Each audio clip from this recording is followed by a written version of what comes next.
సుధీర్ గారు, మీరు కొన్ని షోస్ లో పాటలు పాడారు కదా, పాప మా చిట్టి తల్లి కోసం ఏదైనా పాడడానికి ట్రై చేయండి. నా కోసం పాడుతుందేమమ్మా.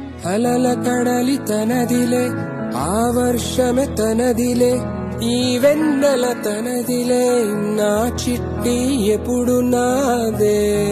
సచ్ మల్టీ టాలెంట్ అయ్యారు, ఎంత బాగా పాడారు. నా అమ్మ నీవేలే, నీ బొమ్మ నేనేలే, రివ్వంటూ పై పైకే రాయగిరిపో.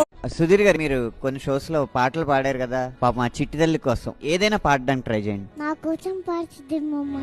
అలల కడలి తనదిలే, ఆ వర్షమే తనదిలే, ఈ వెన్నెల తనదిలే, నా చిట్టి ఎప్పుడు నాదే. సచ్ మల్టీ టాలెంట్ అయ్యారు, ఎంత బాగా పాడారు. నా అమ్మ నీవేలే, నీ బొమ్మ నేనేలే, రివ్వంటూ పై పైకే రాయగిరిపో.